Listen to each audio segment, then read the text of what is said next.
All right. Well, we've had the draft, we've had the schedule release, and now you get to the down part of the year. But the NFL news keeps on coming with a big splash in the offseason, deal making market. Justin Jefferson becoming the highest paid non quarterback in NFL history, $35 million a year. The Vikings lock him up to a 4-year, $140 million deal with $110 million of it guaranteed. Incredible contract. And I saw you tweeted about it. I did too. That we both agree this was kind of a no-brainer for Minnesota, despite a lot of their struggles across their roster, to lock down the what many would say is the best receiver in the NFL Oh at this yeah. time, especially to do it before some of these other wide receivers start pushing that market further and further. I thought it was a great move by Minnesota, and now they can focus on the offseason with a young quarterback and not have this stuff in the back of their heads. I mean, I said it last week when the Jalen Waddle deal got done, and I know we have some thoughts on that too. Is like there's just more pressure mounting on Cincinnati and Minnesota to figure out what they're doing and how they're going to go about this. I think Minnesota's deal signifies to everyone else that if you're the agent of Jamar Chase or you're the agent of CeeDee Lamb right now, you look at and you say, okay, that is now the benchmark. We cannot go above that, and we probably know we can't argue for more than that. So now we know we're worth more than an A.J. Brown, right? Who was the highest paid wide receiver, but we're not going to be being paid more than Nick Bosa and Justin Jefferson. So where do we fall in that line? It's an I interesting don't know. line of I feel like demarcation. CD might have an argument though, because I've seen a lot of comparisons. Like he has more CD touchdowns numbers, in their first, and they have a very comparable. They've both been in the yeah. league the same amount of time. Like they both have a very comparable, um, spreadsheet to compare. And so, Well, yeah, I mean, CD could make that argument because someone out there would pay him that. I would imagine. Like, Well, Dallas, I mean, he's in the yeah, right spot. He's in the right yeah, spot for the he is. place to be paid.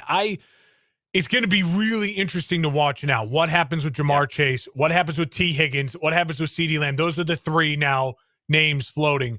I love this for Minnesota because this is what you should do, and this is what you can do when you have a rookie quarterback. yeah, When your exactly. team commits to the rookie quarterback, it frees up, pay everyone else and and make sure your superstars are happy and build as much of a super team as you can. You don't have to pay. You hope that McCarthy's the right guy. And if he is the right guy, you don't have to pay him for at least 3 seasons. Like that gives you this deal will be done in 3 seasons, right? Like, and Yeah, what I love about this deal too is it's so front loaded. He getting 88 million guaranteed today at signing. That's insane to think about that check hitting your bank account, 88 I think he'll million be able to at buy a signing. house. Yeah. Yeah, he might be able to get himself some things. You know what I mean? Like he's got a little money, little cash to burn up in Minnesota. But it is, I think it makes a lot of sense. And if you're a guy like Waddle, you're still like pumped. You're still you got paid a ton of money. You got paid a lot of guarantee, and you're not even the number one guy, right? Like Exactly. Well, that's you the get big that thing. pressure. Yeah. Waddle got a great deal. Like if you're T Higgins, you look at that and you go, crap. Like that's the deal I want. But it's like, well, now my team's got to pay Jamar Chase money to, Justin Jefferson money to Jamar Chase. To me, I think T Higgins is probably going to have to find a new place to play football next year, and he'll get a nice deal Yeah. next year. The He's smartest thing for him to do, in my opinion, is to play on that tag, put up giant numbers this year, and then make himself a ton of money next offseason. And I think the other smart thing to do is for the Bengals to sign Jamar Chase to a deal that looks similar, but a little less than this deal. And for the Cowboys to do the same. Similar, but a little less than this deal, and you move on. There's no wide receiver right now, in my opinion, that should be paid higher than Justin Jefferson. And to me, if you're going to pay a wide receiver higher than Justin Jefferson, let's see how the wide receiver market resets in a couple years. If there's a guy who shows up, what does a Marvin Harrison Jr. look like when he gets to the end of his rookie deal, right? sure. And how big is the cap at that point in time? I don't feel like this number should be surpassed for at least 2 or 3 years. Yeah, no, I would agree with that. Speaking about Jalen Waddle's deal, it was 3 years, 84.75 80. million, 76 of that guaranteed. So he's making 28.25 per It's year. And I agree with crazy. that. I think this is also signaling that, maybe I know that Tyreek still has another season after this year on his, contract, but it's much easier to get out of. Like, I'm wondering if Yeah. the Dolphins are sensing that maybe he's going to be retiring after the end of this year, or maybe He they're talked about trying to it. get a move off of it, type of situation, because that is a lot of money for your number two wide receiver. But they're also seeing the trends where you got to put your money there. Yeah. This But also while signals they can't pay Tua what yeah, he's going to want now, because Hill and Waddle are making so much money. I also think though it makes sense too that if you're gonna again go to a rookie quarterback next year, you know what I mean? Or you're gonna make like a Yeah, move right. like that, you can pay it. You haven't paid Tua yet, so you might as well pay your weapons, especially when your quarterback is a Tua who needs really good weapons. And Waddle has shown to me that he can be a number one. Like if he He eventually can. is the Yes, number he's got one, that talent for sure. like in a year or two when this contract's still going and and he'll either retires or they re-sign him or he goes somewhere else. Like if Jalen Waddle is your number one, it feels like he's a one. Like he's a one. Like in the sense of like a DJ Moore is a one. They're not they're not Jamar Chase. They're not Justin Jefferson, but they are really, really great weapon that if that's your number one weapon, you have a really solid offense. Yeah, no question. If you missed our episode last week, go check it out. It was a quarterback tiers by division, breaking down how we would rank the quarterbacks based on their division in the Yeah. AFC and the NFC. Now we're going to do the same, only with head coaches, and this one's a little more up in the air than the quarterback one, I would say. So let's get into it. Our quarter or head coach tiers for this year in the NFL.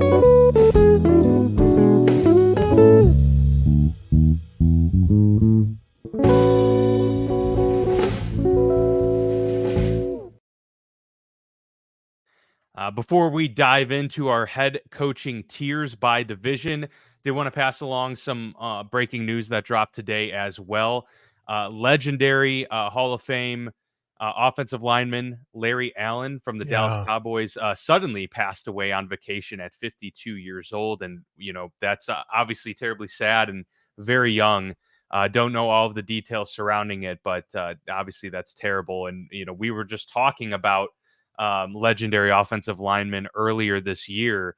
And he was obviously on the short list of the greatest to ever do it. So yeah, he will be missed, and that's a brutal loss for the NFL for sure. Absolutely, absolutely. Larry Allen, truly, like if he's on your starting offensive line all team, you're not getting much debate from most people. Yeah, He was that exactly. kind of special player, and it was a huge component of a lot of those great Dallas Cowboys teams and offensive lines, and he'll be missed. And again, we don't know all the details now, but 52 is so young. It's just a real sad situation. Our hearts go out to his family and his friends Yeah. and the Cowboys organization for sure.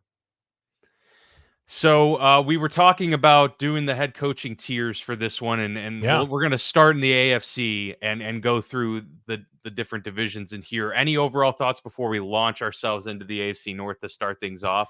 What was going through your head when you were making these lists?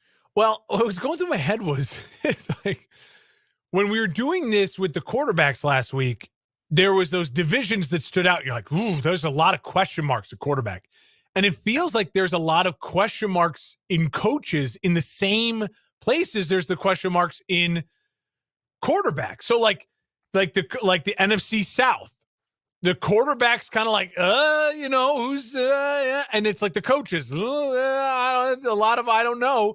Same thing with like the AFC South. We talked about the young quarterbacks and how they could skyrocket. Well, you have a lot of young coaches. We just and levels of coaching where it's like, Doug Peterson's the veteran with the Super Bowl ring, but then Shane Steichen's the brilliant offensive mind, but his quarterback's huge question mark. I also think there's one division that stands out to me that is a far and above the rest because the person I have at number 4 is someone who went to a Super Bowl and is someone who what I saw them do last year especially really impressed me. And it's like, well, I'm putting them 4. I don't think that, like, what did we say with the quarterbacks last week where it's like that's the best number 4? I already know it's like what division's my best number 4 by far. Like that number 4, I would take him as my head coach right now. Certain divisions are blessed, and that's also what makes certain divisions really hard to predict. And so it's very funny how some of those overlap, where it's like the quarterback and the coaching controversies and questions seem to fall in a lot of the same spots. Yeah, yeah, no, that's very true, and we're gonna give our thoughts at the end of the show on those head coach quarterback combos. So stay tuned for Yeah, that. But we will that's gonna be begin fun. here with the AFC North, looking at the tiers here. So I don't know if there's much debate. I'd be curious to hear your thoughts. Mike Tomlin for me is the clear front runner in this division, but I know there's going to be a lot that might disagree with that because of his lack of overall playoff success. But to me, he's still the best coach in this division. I have Harbaugh at 1, and it's Interesting. All only right. if you would have told me this, if we would have done this 3 off seasons ago, I would have been with you 100%. Tomlin. 2 off seasons ago, I'd have been like, yeah, it's probably still Tomlin. Last off season, I've been like, oh man, probably go with Tomlin. But I think there's been an erosion in the last couple of years that I'm struggling to wrap my head around. Like, Mike's value is obvious. Like, it's obvious his value. And I think he's a really, really great head coach. But here's what else. So this is I think part of this was I have a case for Jim, and I wanted to put him 1 because I knew you'd put Tomlin 1. So here's my Okay. case for Jim, right? What do we always say about the Steelers? How many John, head coaches? John. How many John Harbaugh, yeah. How many head coaches in the last 60 years? 3. Yeah. Yeah. So how many head coaches for the Ravens over the last 60 years? Well, I mean, if we'll count the Browns before because they're technically the Yeah. Browns, right?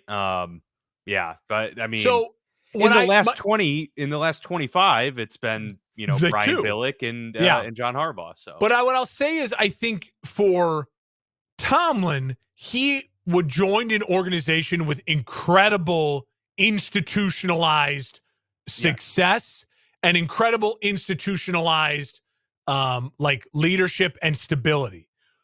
Harbaugh is, to me, now what really puts the Ravens on the map as like a wow, look at this team that now has incredible institutionalized success and stability. Brian Billick was there a long time and was a very solid coach. I think Harbaugh has taken I it to mean, the they won a next Super level. Bowl and had He like did. legendary defenses. Yeah, Yes, no. I agree, and but I think now when you look at those 2, it's like Harbaugh has helped carry the water in the way that yeah. Coward did for the Steelers, right? Like, and I don't know what's next after John Harbaugh and how long he'll be there, but I also do think that John Harbaugh gets a lot of credit for the Lamar Jackson transition. You go from Joe Flacco and a very traditional style of offense, and you have now on multiple offensive coordinators for Lamar, but found a way for him to win 2 MVPs with different offensive coordinators and found success with this transition to the modern NFL game and the way that the Ravens have. I think a lot of that falls on Harbaugh as far as creating a culture where that is successful. And I think his success recently gives me a little more of an edge for right now who's the best head coach in that division. I think I would lean towards Harbaugh in the modern NFL right now, feeling really comfortable. I think this is the Yeah. closest race, and I'm not going to fight you. Again, I think it would be very 50-50 if we polled a lot of people, Harbaugh versus Tomlin right now, and I think both camps are very right.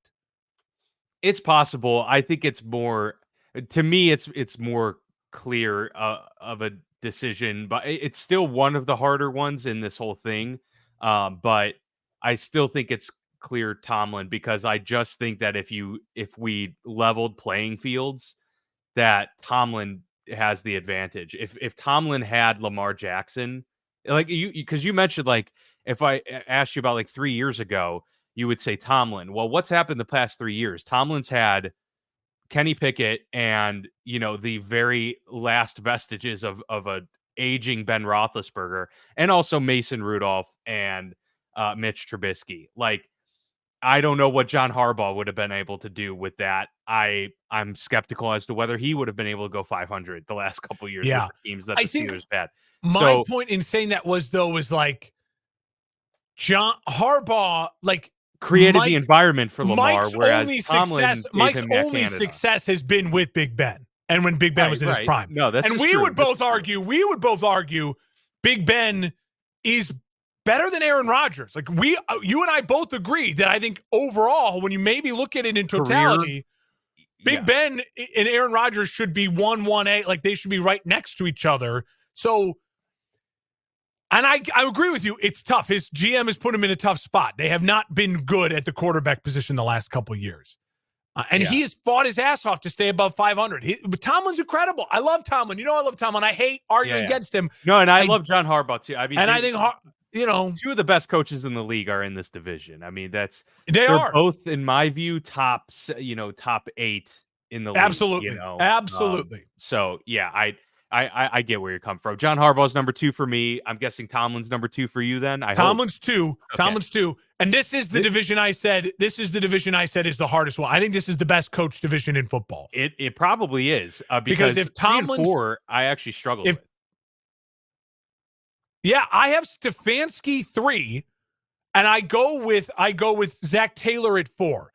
Stefanski, I give him the nod because I've seen what he's done now with multiple quarterbacks, from Baker to Joe Flacco with Deshaun Watson. And he really is, I think, a very smart offensive coach. And I think he understands modern NFL football really well. But Zach Taylor, at this time last year, I would have had Zach Taylor probably still a clear 4. But I think he gets more credit from me now after doing what he did with Jake Browning. Like, because a lot of it was just, oh, well, he's got Joe Burrow. Well, look what he did with that offense of Jake Browning, where they almost made the Cincinnati Bengals almost made the playoffs without Joe Flacco. They did not fall apart. And there was one of the reasons why I think I'm so high on them to be a playoff team this upcoming year is that roster is very much, I think, got better. They added to it. If they could figure out the wide receivers and keep them happy and get them both to play, and Burrow's healthy, I think Zach Taylor's a very good coach. I would have Zach Taylor as my head coach over Matt Eberflus tomorrow if you told me I could. So I'm not me putting Zach Taylor here for Bengals fans. Don't jump down my throat. I like Zach Taylor a ton. Should he maybe get the nod over Stefanski because he's been to Super Bowl? Yeah, you can make that argument. There's something about Stefanski, though, that I think he's a better maybe overall leader of men and CEO. I've seen more of that from him in a really dysfunctional organization in Cleveland with a ton of dysfunction around him. He handled it well. He didn't ask for Deshaun Watson. Maybe he did, but he's inherited this mess, and he's done nothing but be successful with it overall. And I think he deserves a ton of credit for that. This, for me, was a 50-50 toss-up. I ended up giving a slight edge to Zach Taylor because of his success. I mean, I know that he's great. A lot of people would point to Joe Burrow, and that's, you can't deny that, but he still got to a Super Bowl. You mentioned it, like last year with Jake Browning, like making sure the ship didn't completely sink and fall off. There's something to be said for that for Zach Taylor. And I think one of the biggest things is that Kevin Stefanski has at least had a top 6 or 7 roster since he's been there. It's true.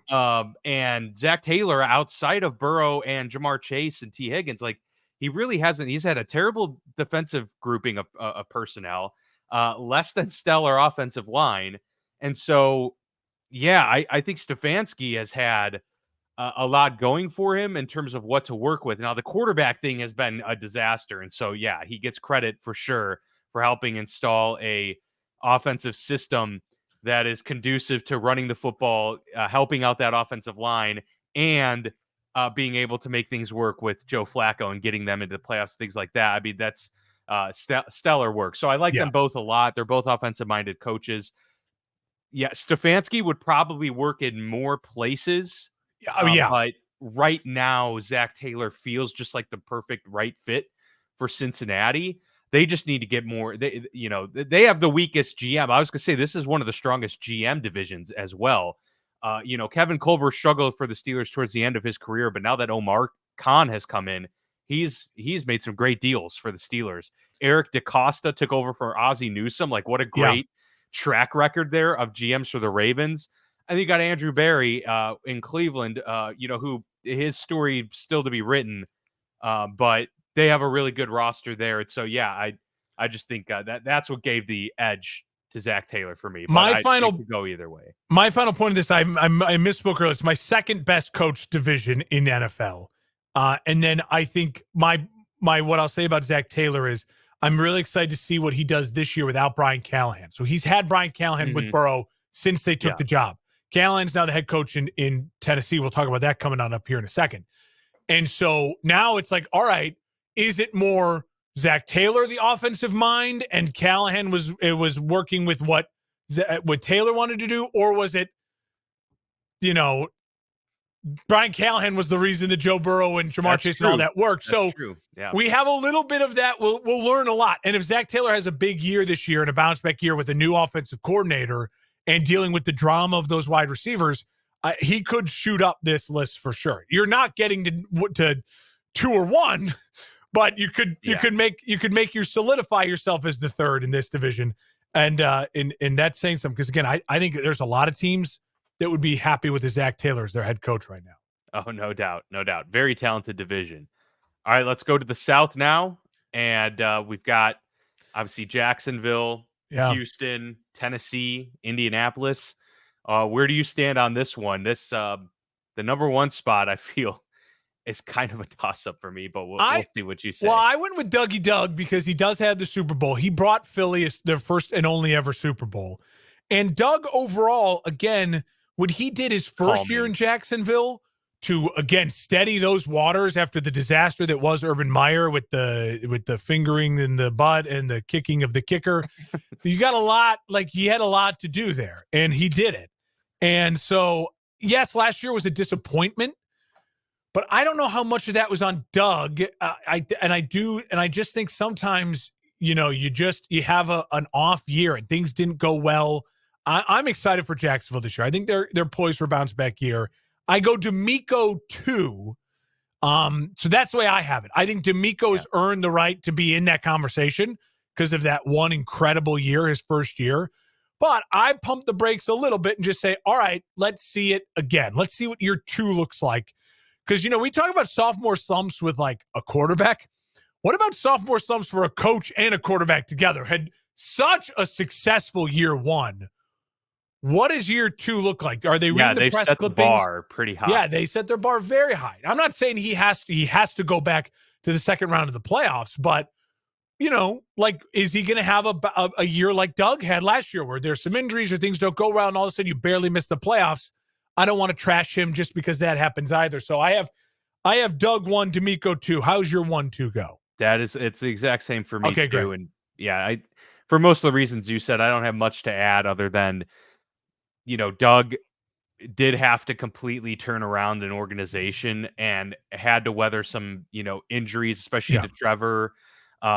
Trevor was less than 100% for the vast majority of last year, and that obviously hurt his performance. They also got wildly unlucky several times last year, I felt, with just like a heel out of bounds in the end zone like 6 times. Yeah. And just, crazy calls and just different things like that. It's a frustrating year. It was a frustrating year. I trust them. And yeah, you got to give DeMeco his flowers for the first year. But again, we have such a small sample size. It's hard to tell too much. And that's why Shane Steichen comes at 3 for me, because same, and it's not, super fair. It's just how you have to rank when you have knowledge of the, former 2. Shane, we have some knowledge, but he didn't have his quarterback for 90% of the season. And they still did pretty well. He did well with almost made the playoffs.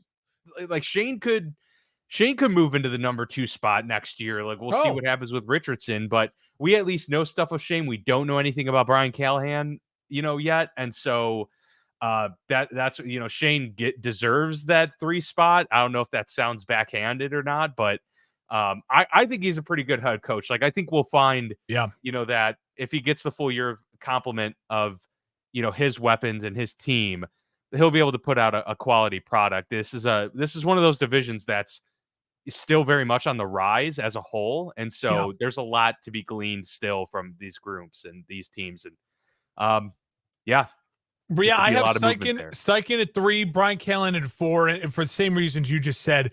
Shane is the one three we've talked about so far that remember in the quarterbacks, we said, hey, this, like a Caleb Williams could go from 3-1.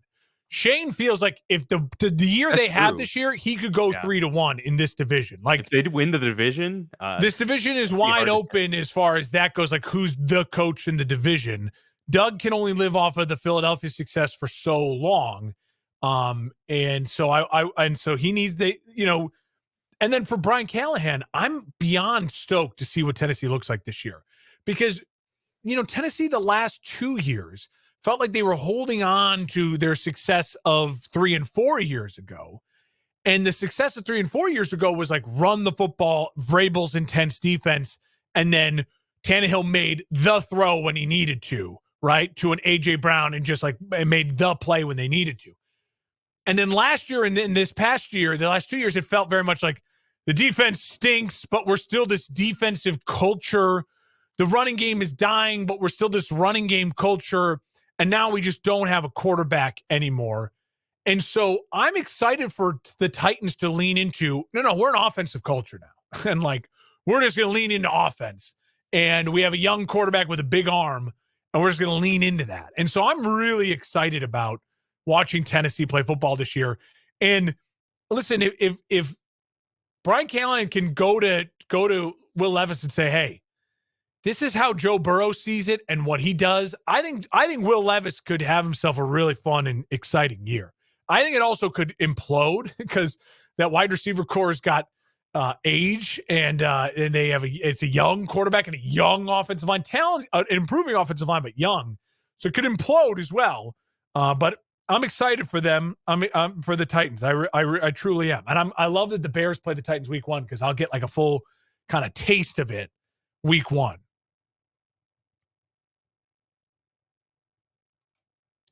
I lost you. I can't hear you, Dan. There we go. I had muted myself briefly as I tried to get my headphones you're good. situated, so we're all good. No, but I did hear what you said, and I agree. I agree for a lot of those reasons that you outlined there.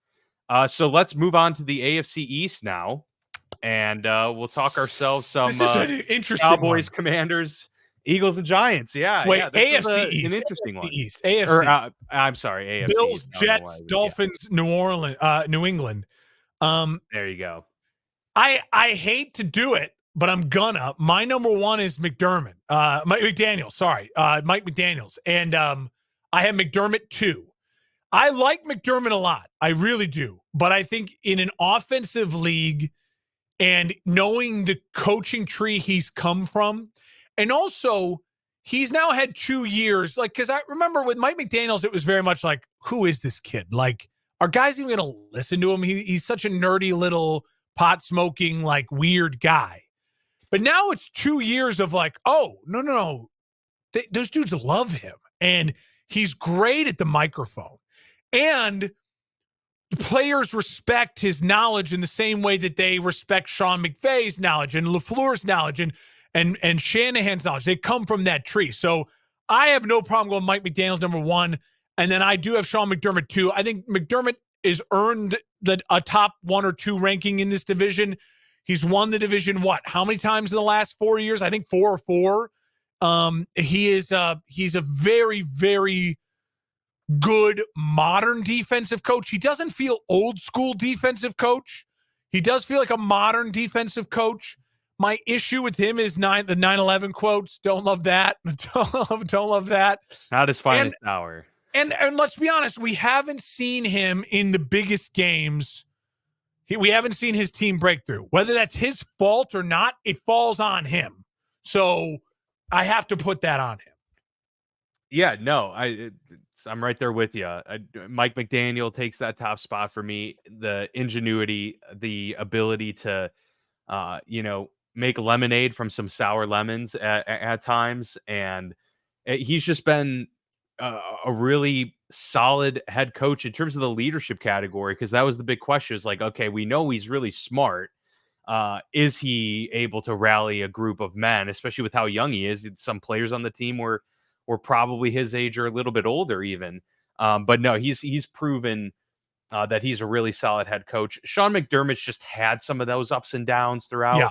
and he has the benefit of having a top 3 quarterback in the NFL. Yeah, he And does. so you're gonna be expected to go on deep playoff runs consistently, and they just haven't done that to that consistent level. And the defense has really started to fall apart in recent years, and that's his bread and butter. That's like, it's like one thing you can't say about some of these, other coaches who that's their side of the ball. Like McVay has had turnover with his personnel, and he's still had a phenomenal offense every year. Kyle Shanahan, the same thing. So, you know, Sean McDermott, you're expected to have like a top 5 to 7 defense, whether that's fair or not. It is what it is. And so, Yeah. yeah, if they can Can get I that supporting cast really around it and have a full package, then you should be good to go. But for right now, he's number 2 because of those reasons. Now he goes and wins a Super Bowl. Maybe he's No, number yeah. 1. I mean, he's stuck. He's right now, he's the coach we say can't win the big get, can't win the big one. Like he's the guy in the NFL right now. It's like, can't win the big one. My final point of McDermott will be this. Does it feel like, when I was thinking about this, does it feel like McDermott, we just know who he is? Like, I don't think there's another level to McDermott as a coach. Like, even if he were to get a job somewhere else, like I think if he got fired, he would earn a job somewhere else. Say he lands in, I don't know, Dallas or whatever in a year or two. It's like, I feel like, okay, well, just pencil them in for making the playoffs and then losing.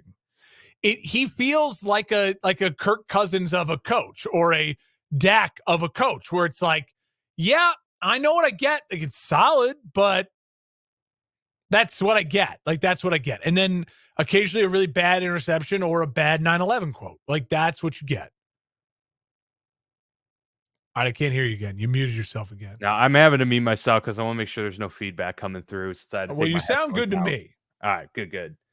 Um, so moving on to the 3 and 4 spot, then that is an interesting Yeah, conversation well, because Gerard Mayo could very well put himself in that 3 spot, but he's a rookie. We don't know. no We do idea. know He's Robert 4. Saleh has put out phenomenal defenses every year he's had the coach. So that's how Saleh, that shakes out to to me. me, I think Saleh, if he gets fired at the Jets, he should have a job like I quickly. agree. I think he is a good head coach. I think he's a really good head coach, and I do think Saleh has an it factor that Doug McDermott doesn't have. I just think that his problem is New York's organization is very flaky, very unsuccessful, very poorly run, and he has dealt with. He was handed Zach Wilson, and now he's been handed an injured, aging communist in Aaron Rodgers. And so he's got a lot to deal with. I like Robert Saleh a lot. Yeah. I would, now, when I think about Saleh versus, like, I put him in my situation, right? I think I'd stick with Eberflus over Saleh, just in the sense that I think they're both about the same, but I do like that Eberflus is kind of like he's not a fancy guy. Like, Saleh does seem a little like New York, good looking, swagger, quotes. And maybe that's just because he's in New York. But I think that Saleh's in that category of, like, I think a lot of people would argue he's a better coach than Eberflus, and I think that's fine. But I think he's somewhere in that, like, 12 to 15 range of a head coach. I think he's higher than you think when you actually start to look at these names. And Gerard Mayo, very excited for him. He's got the chance to do what D'Amico Ryans did last year, where no one really believes in you. Former player in your former place. Go put up a hell of a season, and let's talk about you in a year from now. Yeah, and the problem is, I feel like if they have a lot of success, the New York Jets, it's going to all be credited to Aaron Rodgers, especially because of the disparity between the two, even if Robert Saleh deserves his flowers all the same, unfortunately. But that's part of being the head coach too, right? Like, he's not doing this for the recognition. It'll go Aaron, ayahuasca, defensive line, Robert Saleh. That's the order in which the success. Somehow Alex Guerrero will work himself. Joe Rogan right after Saleh. It'll go Joe Rogan, then Saleh, and then we'll come on back to the rest of it.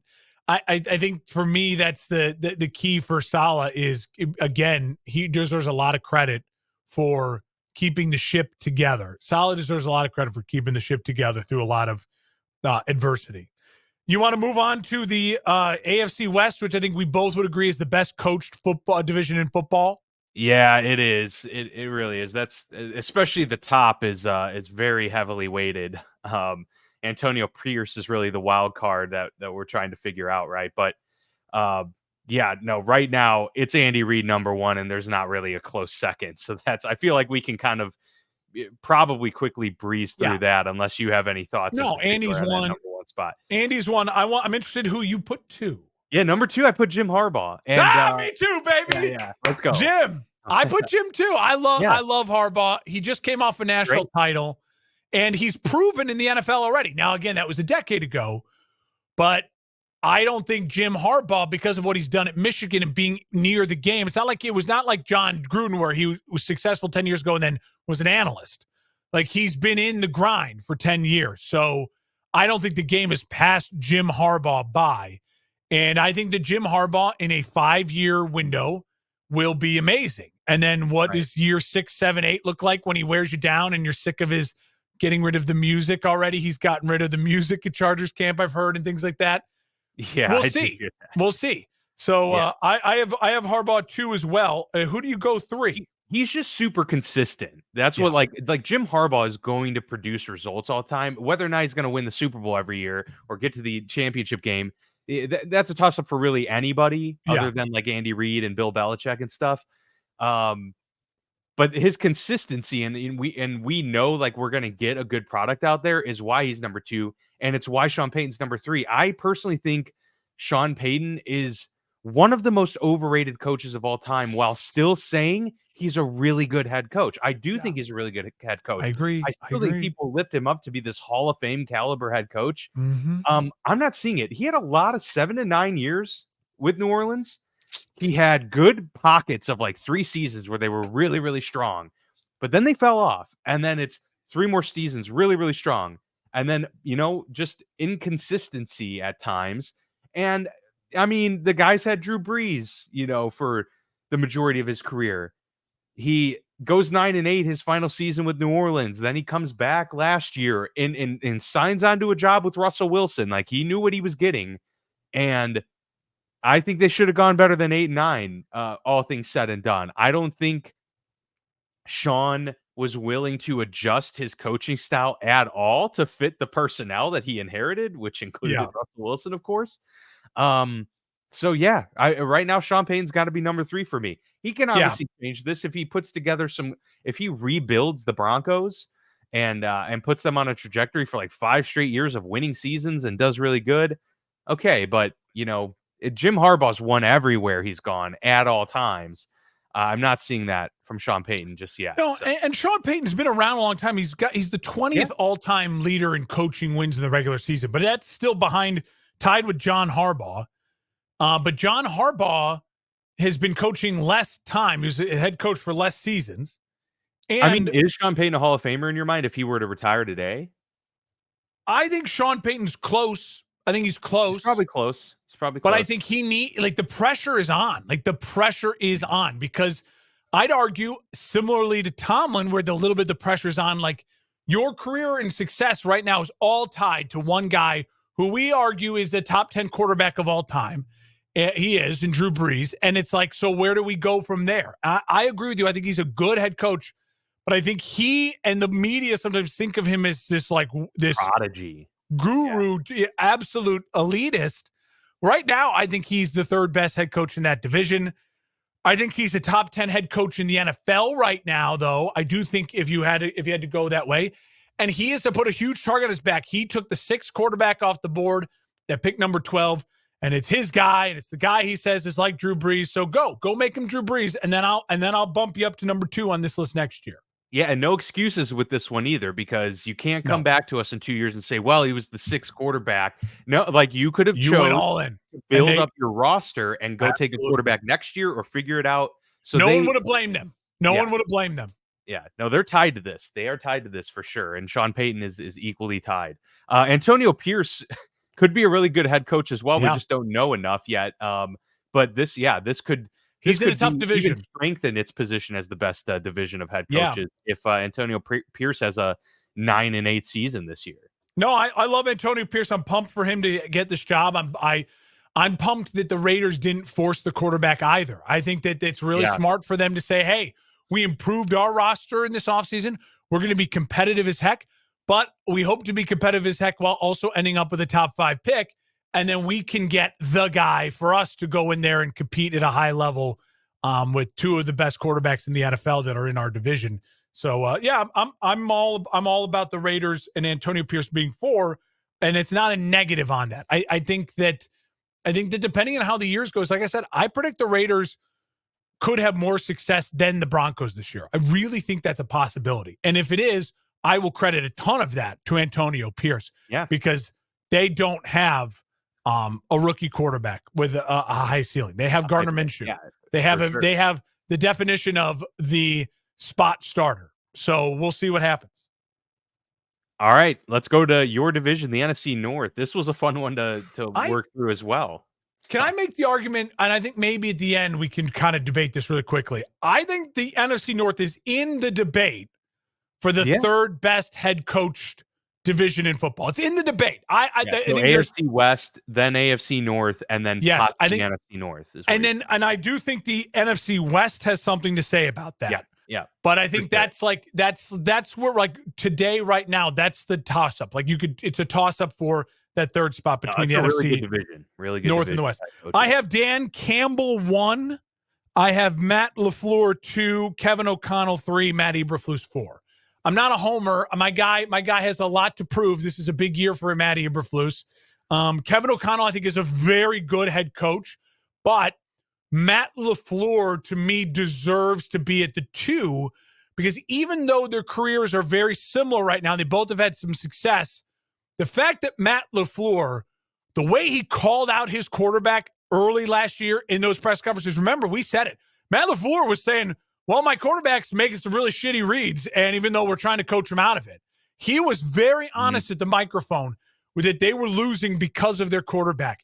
And the way he then rallied that team to be a throw away from beating San Francisco in San Francisco for a trip to the NFC title game, Matt LaFleur deserves a ton of credit for that. I hate to say it because I despise his organization, but I think he's a very good head coach. I only put him at 2 because I think there is something uniquely special about Dan Campbell in the same way that I think there was something uniquely special about John Madden.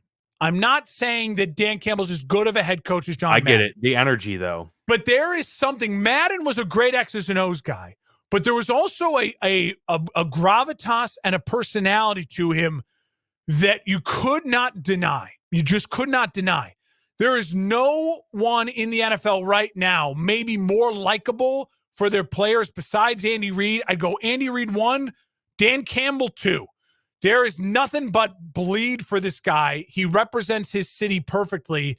And by getting his team within a play or two away from a Super Bowl, what he's done for the Detroit Lions, Dan Campbell can be my head coach any day. I think Dan Campbell, if we were just going 1 through 10, where is he in the top 10? It's hard for me to put him in the top 5, but he is sniffing that. He is the leader of the clubhouse in that 6 through 10 group for the next guy to break into the top 5 head coach in the NFL. I love Dan Campbell, love what he's done, and I think he deserves to be number 1 here. I love Dan Campbell as well, and I if I was just like a personal choice of who I would want to be the head coach of my team, if we were just like starting from scratch and we didn't have the choice of Mike Tomlin, of course, I would say, oh, Dan Campbell, like that'd be awesome.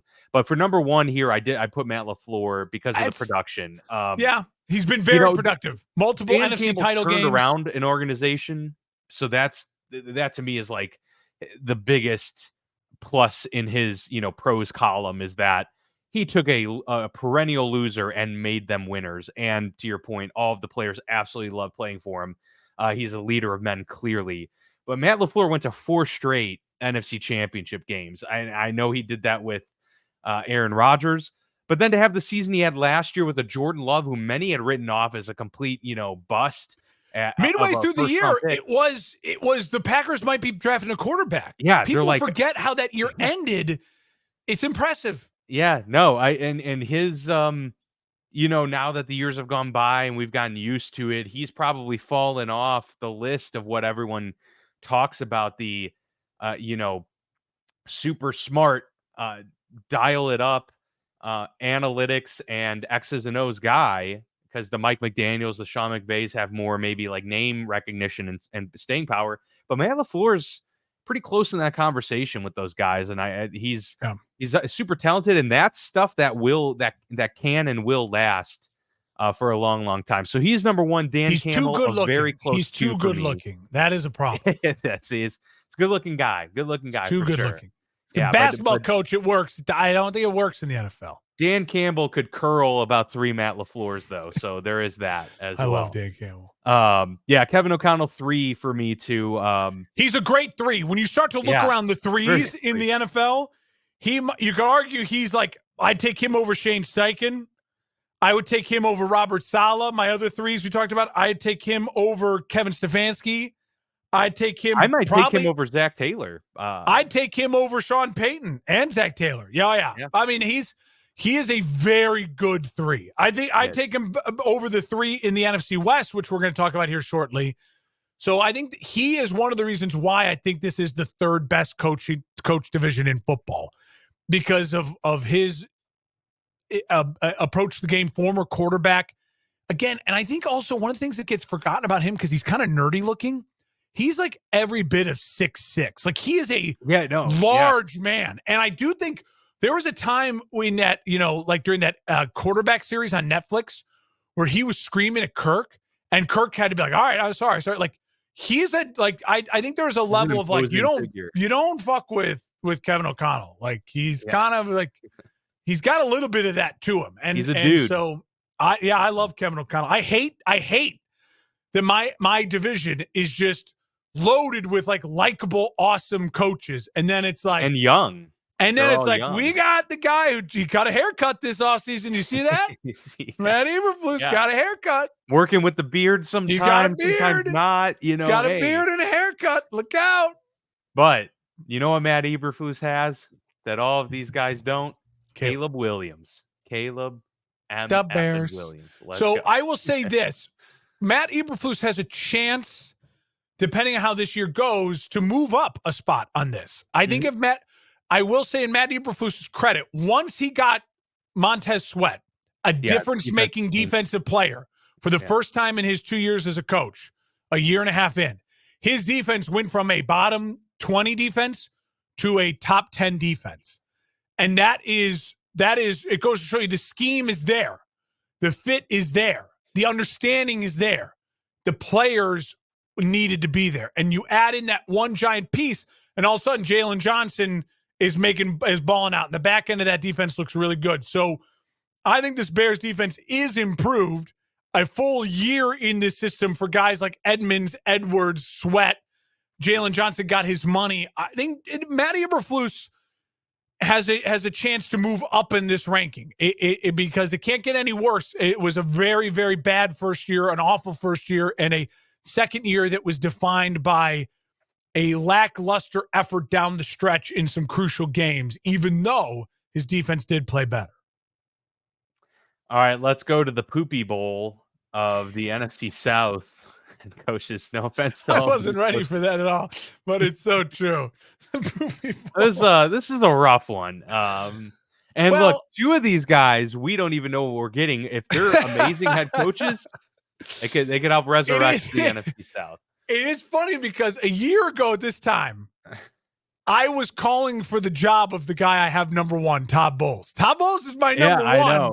I know. And a year ago, I was saying that Tampa Bay should tank and they can fire Bowles mid-season. And now it's like, dude, sign this guy to a $500 million contract. And now it feels like, hey, you got some culture there and you got some stability. Yeah, they look good. They got a quarterback. I think he deserves to be number 1 because he in this division, because of the people you have 2 new coaches. And the guy who else was there is maybe one of the worst coaches in NFL history. I just can't stand him. And I might change my rankings on the fly here now just because. No, I may leave it. I put Dennis Allen 2, and that was only because I have no idea So I about put these moves. Raheem Morris too because he's been a coach before, right? All right. He did a lot for that defense in Los Angeles the last 2 years. Yes, he And did. I'm going to give him the benefit of the doubt of when he was a head coach for it, he was very, very young. He's still extremely young. But like, all right, what can you learn from this? How do you grow? And so I give him, he can't be worse than Allen. He's better than Allen.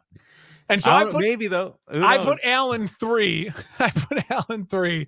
And then at 4, Dave Canellis, who, you know the story with Dave Canellis and the whole like sex addiction? No. Okay. Wait, maybe I did hear this. But I don't know the specifics of it. I mean, that sounds familiar, but that I don't know anything about All it. right.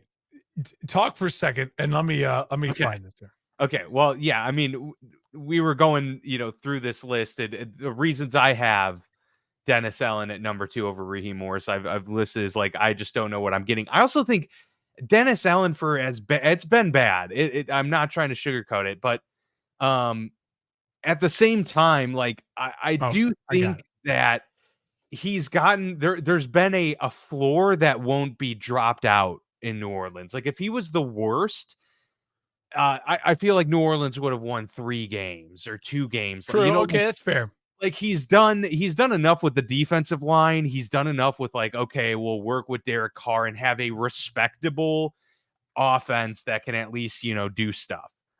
So that's I mean, it's a low bar. It's a low bar, but that's what's Yeah. put me there for Dennis Allen. Raheem Morris could I mean, if there's one division with the most variance, it's this one. I mean, Raheem Morris could be number 1 next year. Dave Canales Yeah. could be number 2. Who knows? We can go up and down the So board. But I'm curious what this So Dave Canales. Canales. Now this shout out to Pardon My Take. They were the first ones that brought this to my attention when he got hired. Someone Okay. on Pardon My Take brought this up to them. So Dave Canales has a book that he's written, and if you know what Dave Canales looks like, he is an extremely good-looking man. He is like Best looking coach in the NFL by far. He might be, and he's very ripped, and he's a young guy. He's 42. Well, apparently he wrote a book. He's extremely, extremely religious. So like he doesn't like do a press conference where he doesn't talk about religion.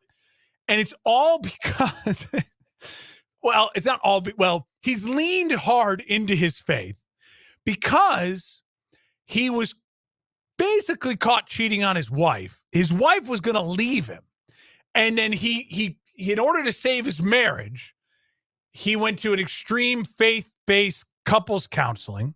Gotcha. And his wife and him co-wrote a book about the dangers of pornography. Oh, they co-wrote it? Well, yeah. So the dude is basically like, at that point, listen, if you cheat on your wife and you're cheating on your wife and she catches you like you're like addicted to porn, you have 2 options. You have the embarrassment of, I got to save this marriage. And so my wife's going to make me write a book where I admit I'm addicted to porn. And I go to faith-based couples counseling for years. Or you just say, listen, let's just call it what it is. Let's get divorced. And I'm going to keep being a football coach and live my life. He chose the latter, where his wife basically says, like, I own your balls now. You're dead. You're mine now. Can you imagine being in the position? You write a book. You say, I cheated on my wife because I was addicted to porn. Listen, that type of man, but also, that's a tough spot. He could be very genuine, which is almost scarier in some also regards. Scary too. I was so addicted to porn. Have, complete and total. Yeah. So Dave Canales, I just got to say this: if he loses and he doesn't win a lot, it could be there's a lot of internet. There's a lot of great quotes from the book that could go viral. I'm just saying. Yeah, there's a lot of great quotes from the book. Oh my gosh, people honestly, some of the players should just take a line from the book and have it written on the whitebboard the book, every Monday. The book, after the game. How can you be a leader of men as a former porn addict who basically said, I don't want to lose my wife, so she's making me write a book about how I was a porn addict and now I go to extreme religious couples counseling. Yeah, he'll come in for the morning meetings after a really brutal loss, and there's just the quote on the board. Sometimes it can be too hard. Yeah, it's written on quotes, and the guys are like, yeah, coach, that was a tough, hard loss. Hard loss. Yeah. It's I just feel too like hard to maybe overcome. he was in the Ashley Madison dump or something. I don't know. Oh Maybe, maybe god. not. But yeah, Wow. look it Oh, up. Dave well, look, Canales, porn addiction, alcohol, porn addiction, infidelity, his marriage to Lizzie Canales. And that's got that's got a hints of like a Philip Rivers being on that local access TV show. yeah, he has ceased So alcohol and resisted the lure of pornography, embodying a renewed dedication to both his marriage and his coaching career. Listen, if your coach fascinating. can't have a drink after a tough game because he's worried then he'll end up, 30 pages deep on Pornhub in the comments, I don't know if There are I some want deeper issues to I work don't through. know if I need Yeah. him to be I the leader of men.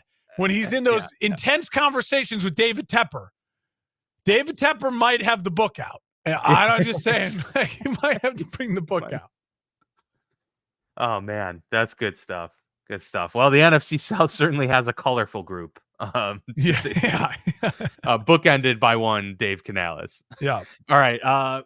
Let's take ourselves to the NFC East now. Now we'll get to the NFC East, as I alluded to earlier, with the Commanders, This is a tough one. Eagles, Cowboys, Commanders. Very Yeah, tough. yeah. It is. Giants as well. I think I said Commanders twice. Whatever. This was a tough one. I think I'm going to surprise you with my number one. You go pick. first because I hate my ranking. I really Dan do. Quinn is number one for me. I hate that. I truly think Dan Quinn's a phenomenal coach. I think he got kind of was scapegoated in some ways. In Atlanta? And rebuild an entire Cowboys defense. I like him a lot. I just don't trust any of these other guys, to be honest. I guarantee we're not going to have any of the same rankings for any of All right, what do you go to then? four. This is going to be the one where I'm completely like just let me hear yours then. Let's just go then. Yeah, number 2 is Nick Sirianni for me. Mm. Number 3 is Mike McCarthy, and 4 is Brian Daboll. I have Daboll 4. You probably have Daboll 1, I'm guessing. I have Brian Daboll 1. Yeah. Dude, what has he done? I have Mike McCarthy 2. I have Sirianni 3 and Dan Quinn 4. We're completely I hate this. Listen, I'm not gonna stand here and die on the hill for any of this because I'm with you. Like I hate this grouping.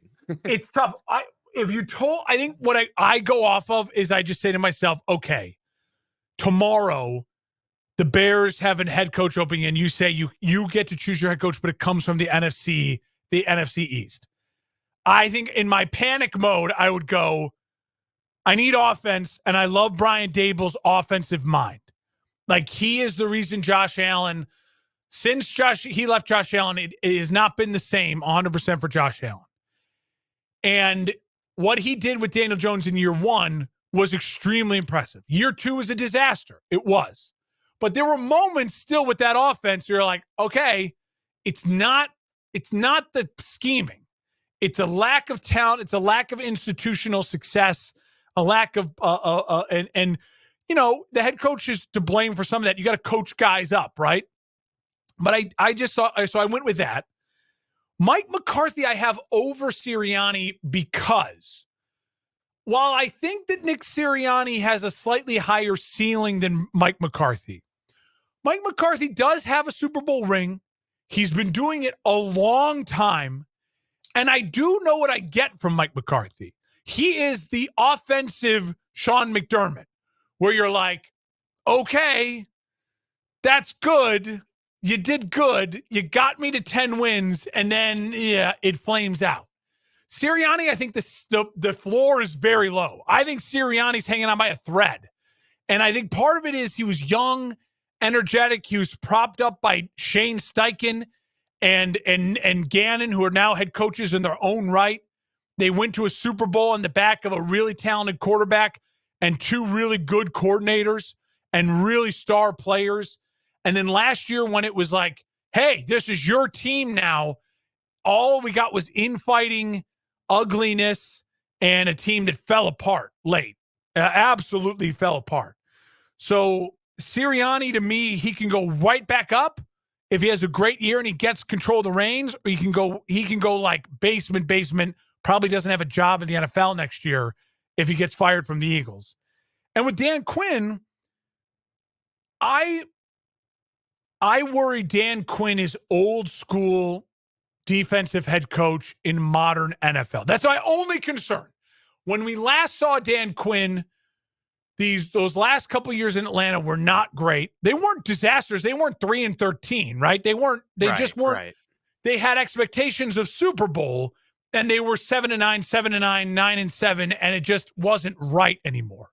I love that he waited and stayed in Dallas. I think that was smart of him not to jump right back into it. I do think, though, there's a reason why Seattle, it would have been the right spot, him to go back to Seattle. Yet they chose a young, unproven defensive coordinator over him. And then it just kind of was like, oh, well, the Washington job. And I do think he'll be successful in year 1 and year 2 with Washington because he knows this division extremely well. But what will it look like in years 3, 4, 5? Can he help develop a young quarterback? I'm unsure of all of that. So it's tough. It's tough. All 4 of these are like C's. I don't want to do anything with them, but I have to rank them 1 through 4. So on potential alone, I think Brian Daboll has the highest ceiling still. And I know that's different than the way I ranked them before, but I hate them all. Like, I don't want, would I take Brian Daboll as my head coach right now in Chicago over Matt Eberflus? Yes. I think I would stick with Eberflus over the others, honestly. If you told me today you can swap. Because I at least think that Eberflus has the culture going in Chicago, and then you got to rebuild it if you're Dan Quinn. Sirianni, I don't trust right now. And Mike McCarthy, I just don't think the ceiling is high with Mike McCarthy. Yeah. Yeah, no, it's that's pretty much spot on to what I'm Are thinking. Any of them top 10 coaches for you? No. Yeah, no, they're all C's. I don't think so I agree either. with that. I don't think so either. Yeah. Is in my head, I'm like Harbaugh, Tomlin, McDaniel, Reed. You'd put Peyton in the top 10, I'm sure.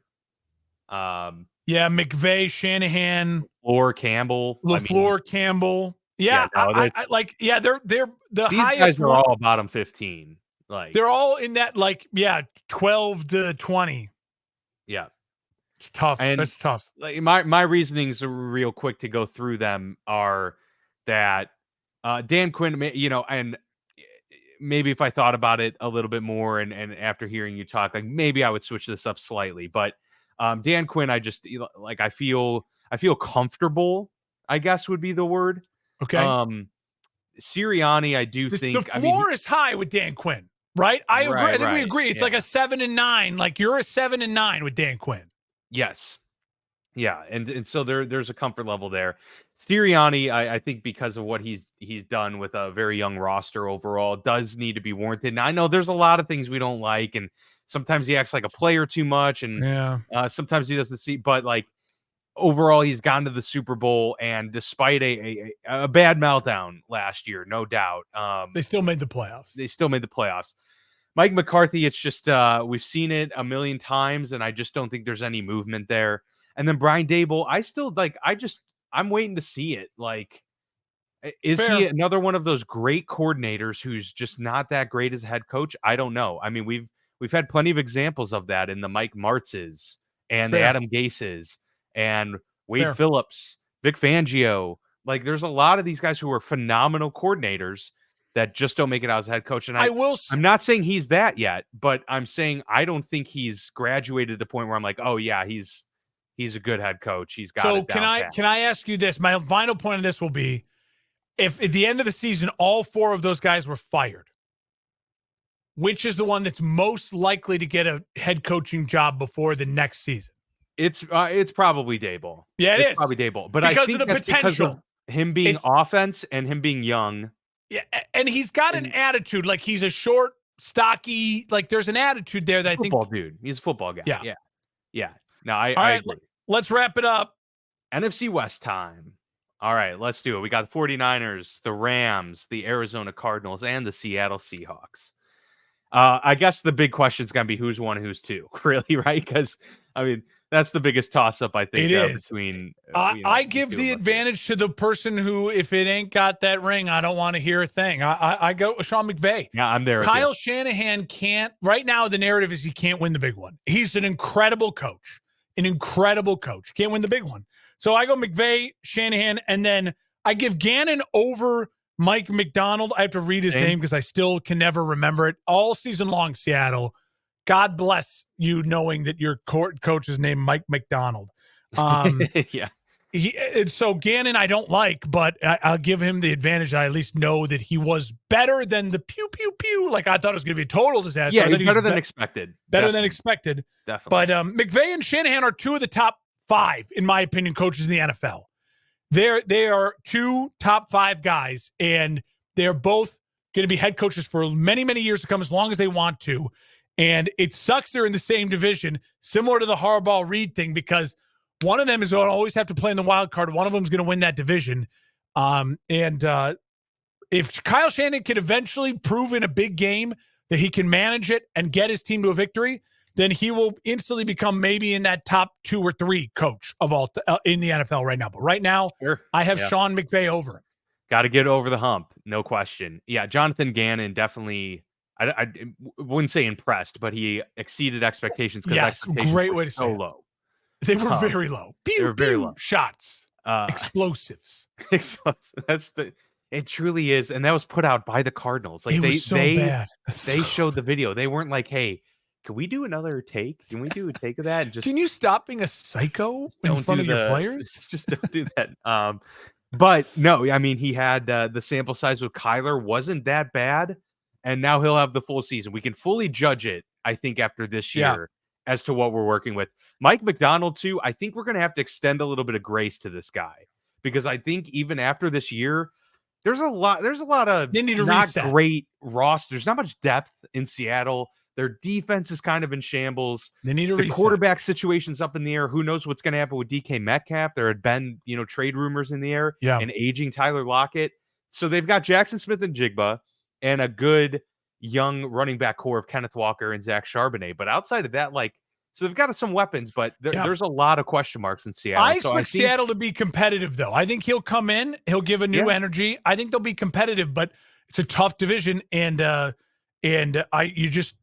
it's like Gino now has a chance to show it wasn't a total fluke. Right. 2 years ago, great. Last year, okay. If he can have a great year again, then it's like, all right, well then, it wasn't a fluke. They haven't ripped it down to the studs. Like they No. have things to work with, and so they can be competitive for that reason. You're right.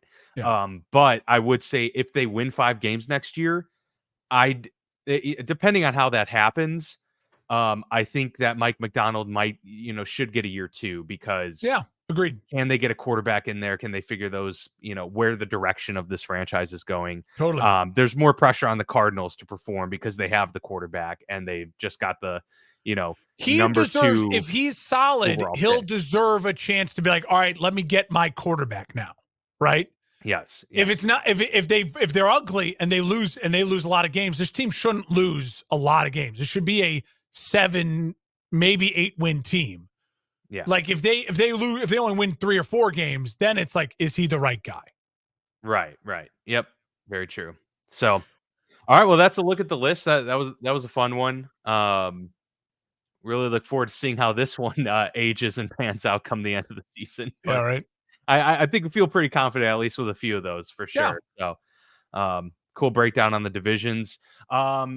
Excited. We've got some more guests coming up this month that I'm excited to talk shop with here on the show. And then before we know it, training camp will be off and running in just a few weeks. So, should be very exciting to see those things develop. The June 1st deadline for a lot of roster or I should say payroll decisions has just passed, which means there might be some trade talks starting to heat up in the next couple weeks because once June 1st hits, teams have more flexibility with how they work their contracts. So some players couldn't be traded until after June 1st because they were owed a certain amount of money ahead of time. I don't even know all of the full detailed specifics on that, but just know now that it's after June 1st, there might be some more movement in the NFL. Especially with guys holding out as camps begin and you just want to move on from a headache. Like, there's going to be some stories for sure. Yes, absolutely. So that does it for us here on the Football Lounge with Mark and Dan at FB Lounge Pod on any social media that you might be on. Also, check us out at forfantasysakeqc.com for all of the other shows, along with all of our content over this past year. And yeah, we got some great stuff there at the For Frequency Sake Podcast Network. Please check us out and everybody else out. It really helps us help grow the show, grow the following, and bring more shows like this to you. But that'll do it for us today. We'll see you back here next time.